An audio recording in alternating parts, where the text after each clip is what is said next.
Today I'm going to be speaking with Kyle Riismandel, who's a senior university lecturer in the Department of History at the New Jersey Institute of Technology, also author of the book Neighborhood of Fear: The Suburban Crisis in American Culture, 1975 to 2001. It's great to have you on today, Kyle.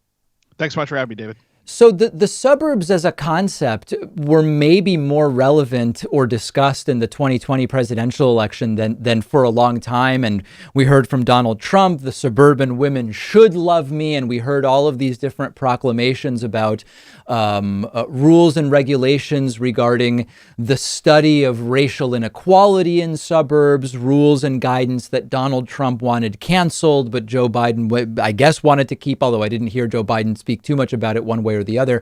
Can you talk a little bit about the modern suburb, not from the architectural standpoint of the subdivision, but as the sort of cultural thing of people who sometimes make a higher salary in a city but live outside of it? How long has that dynamic existed in the United States? So it's pretty familiar in some ways, I think, to a lot of people from, growing up with television, right? And this is exactly what my cat will be interested in this conversation. We love cats. It's the second I start talking. While I was sitting quietly, she was just enjoying the sun. So it's that sort of sitcom suburb kind of idea, the nuclear family, the sort of strict gender roles. Everyone's happy, everyone's safe. And so that cultural ideal emerges after World War II with this, the invention of the modern suburb. So suburbs had existed before that, but they were not sort of necessarily the same kind of formation. And this is sort of aberrant in American history, this idea of the single family house, the nuclear family, and this arrangement of gender roles and sort of culture around neighboring, upward mobility, home ownership. These are all new things after World War II. Correct me if I'm wrong, but it seems as though the culture of sort of fear in the suburbs about burglars, kidnappers, home invasions, people coming from the city, targeting people in suburbs. Is there something around the 70s that made that start to grow as an idea that people talked about? Yeah, so there's a few things that happen. So one is, to your previous question, is that the suburbs are kind of founded on this idea of safety and family. And so people who move there in this sort of later period by the 1970s, right, they're expecting that kind of culture, that kind of environment, that kind of safety. And what they find by the mid-70s is that it's actually more dangerous than they imagined. And so in the ways you were just pointing out, sort of criminally, morally, environmentally. And to some degree, the fear is not necessarily external, right? It's not that it is people from the city coming to your suburb to rob you, but it's that people are lurking in your own neighborhood who are almost invisible, right? They are not this kind of necessarily racialized other, right? But they're people who can move freely and break into your home in the middle of the day, steal your child from the mall, do these kinds of things. So it's actually a moment where they start to feel this fear or threat internally rather than externally, right? Because the earlier period, as you probably know, is defined by sort of racial exclusion, right?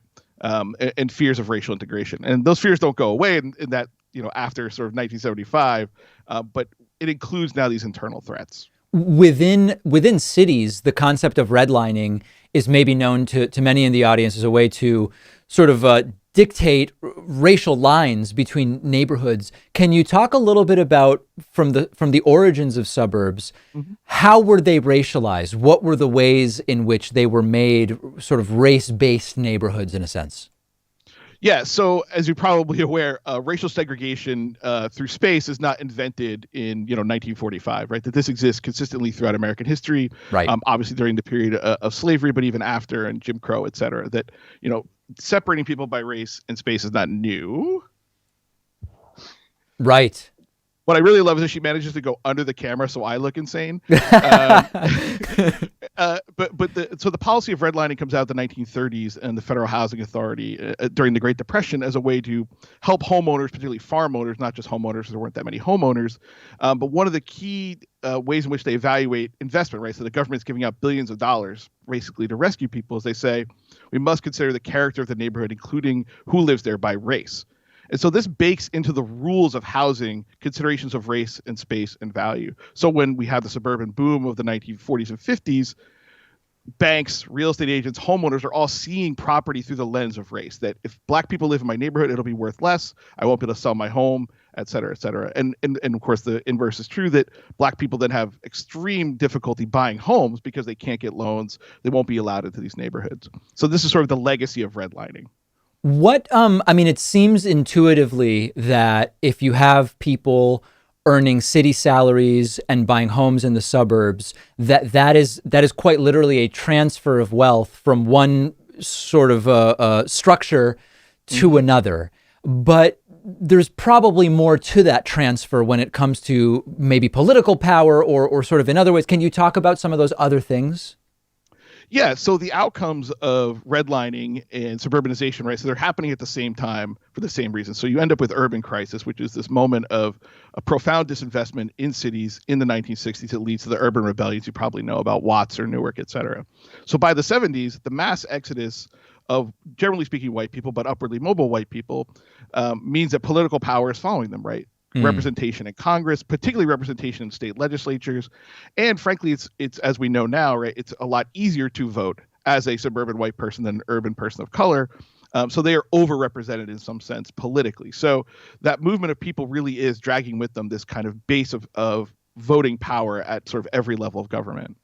When Ronald Reagan was president, it seems as though that was great for the suburbs, but I'd be interested in hearing a little bit about, was it ideological and some of the stories that Reagan told, or was there any actual policy shift? So both. Again, the sort of backlash against the welfare state ultimately, right, hurts cities more than suburbs. So by the time he becomes president, his policy of sort of localism, privatization, less government, et cetera, really empowers people who are already powerful, right? Government already helps them. They don't need a lot more help versus, say, people who need expanded welfare benefits or SNAP or something else. So this retrenchment of government and spending money on social welfare, healthcare, et cetera, allows suburbanites to be empowered because they already have all the advantages in the system. They're already structured to benefit them. So they don't necessarily, and in fact, they vote against those kinds of things, right? The tax revolts of the 1970s are exactly about that we don't want our tax money going into these urban places. We want it to stay in our neighborhoods. We want our money back. Right. I want to talk a little bit about the power differences between just like small towns versus suburbs, but maybe first it would be useful to talk a little bit about when we talk about a suburb. I mean, I think the idea is it's part of a metro area connected to a city. It may have a downtown, but oftentimes it's not. It's maybe more residential and maybe not at all industrial. Like, these are just kind of intuitions, but how are we really defining what a suburb is versus what might just be a small town? I mean, you put your finger on what is a lot of the historical work, right? Is trying to figure out what are we actually talking about here when we say suburban culture, suburban life, suburban place.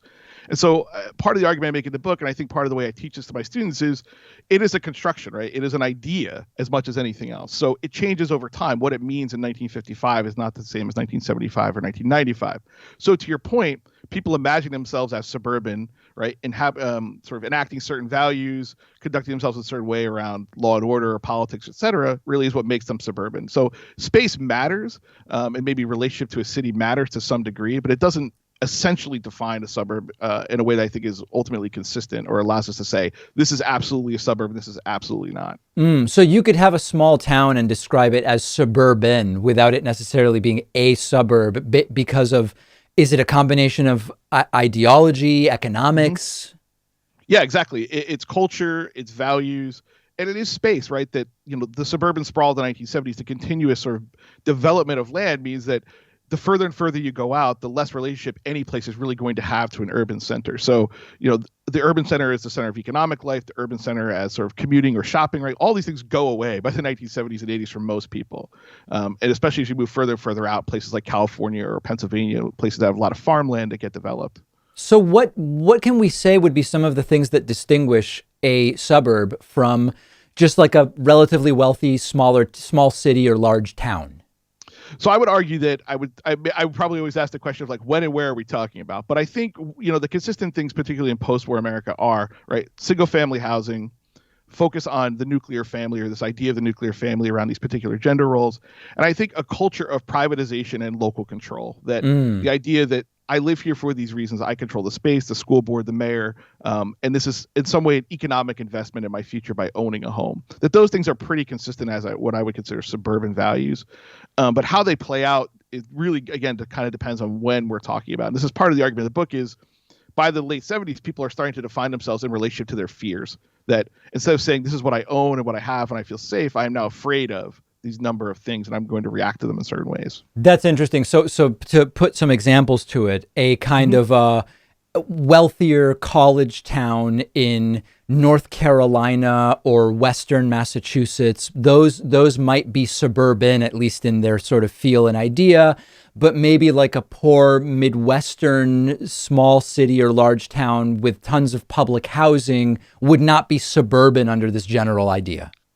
Yeah, and I mean, again, intentionally so, and this sort of gets back to redlining and then ultimately urban renewal policies after World War II, which is suburbs. Many places outside cities passed laws forbidding public housing itself, right? Saying we will not even allow it to be built here. So, and public housing really stops being built by the 1970s. We moved to this sort of voucher system and other things, but we're even having this conversation today. And back to your sort of original point about Donald Trump, part of what he was saying about fair housing, open housing, equal housing, right, is that he was trying to scare suburbanites that they will build apartment buildings, right, to facilitate, more dense housing, right? Yeah. Which he's sort of saying undermines the idea of your neighborhood, the culture of the place. Yeah. So let's talk. I mean, when Trump was talking about the suburbs will be over under Joe Biden and all this, it seemed to me that there was a racialized aspect of the idea of dangerous brown people coming into a place that's currently mostly white. Is that a crazy way to interpret what he was getting at? No, and I think the thing about Trump is that he's stuck in a particular vision of America already, right? That of the 50s, 60s, maybe even the 1970s, that was that moment, right? That was very truly, the suburbs were truly defined by these very strict boundaries around race and class, to the point where you have white citizens councils, policing streets to keep out black people from moving through, not just moving in. But his vision is old politically and sort of, I think, just in any material sense. The suburb he's trying to defend is already gone. That suburban residents and voters largely hold these progressive values, even if they don't enact them. So they're never going to come out and say, we don't want blank, right? They're going to say, we want to protect this neighborhood, the culture of this place, right? The character of the neighborhood. And that allows them to do all sorts of things, right? Not just keep out perhaps people they see as lower class or racialized to others, but also environmental things they see as dangerous, et cetera. So it gives them a lot of power to not play the race card, to think about it in racial terms. And in fact, I think they endorse in many ways sort of progressive or values around diversity.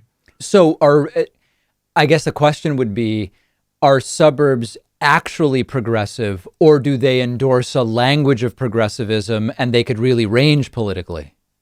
Yeah, this is the lesson of the 1980s, is that, and to some degree the reaction to civil rights, is that white people learn to use the language of civil rights to make claims. And this includes suburbanites. And they learn how to talk about race and class without talking about race and class. The euphemisms of all these things.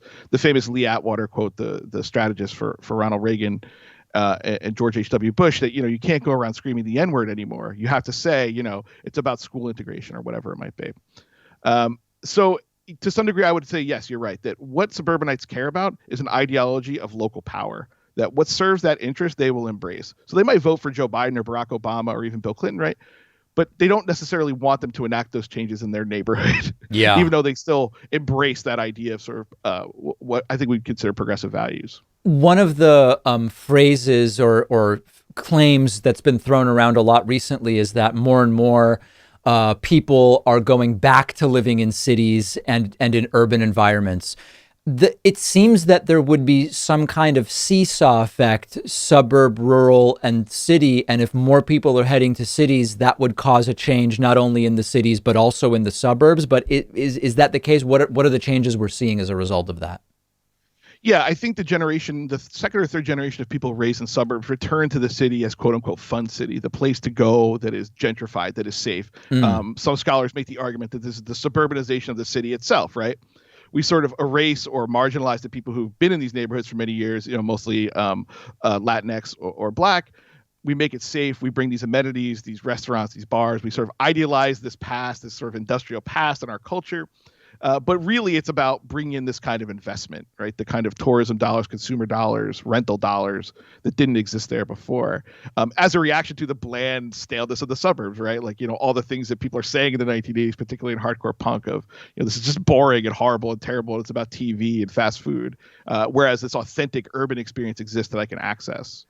Big picture, just to kind of wrap the conversation, in thinking about the next, 10, 20 years, what do you see as sort of the shifts in terms of rural, suburban, and urban that seem to be guided by the interests of the people that are now becoming homeowners? Will the shift to urbanization continue, or do you expect it to change or reverse? Well, one is there are fewer homeowners, right? So probably, I suspect you're around my age or younger. Our generation are not going to be the generation of homeowners in the same way, because we're not being facilitated by the market or the government to own homes. So we may inherit homes, many of us, right? Because we're, largely white people will get our parents or grandparents' homes. But home ownership, I think, as an idea, might have to be really reconfigured, because people are desiring some intermediary between urban and suburban experiences, convenience, locality, but also some sort of idea of authenticity. But the pandemic also really throws us into high relief, right? We've seen, I think the exodus is maybe overemphasized, but people have moved out of the city, seeing it as sort of the home of pestilence, right? This kind of almost 19th century idea of the city. So it's hard to say, and thinking about public health or other things, what that might really mean. We may really see people kind of move far out and go, quote unquote, back to the land, like a lot of people did in the 1970s. Yeah, that's a question which I think, as you point out, we just don't really know yet. It's a new question. We've been speaking with Kyle Riismandel, who's a senior university lecturer in history at the New Jersey Institute of Technology. The book is Neighborhood of Fear: The Suburban Crisis in American Culture, 1975 to 2001. Kyle, so great having you on. I really appreciate it. Thanks for having me. I really enjoyed it.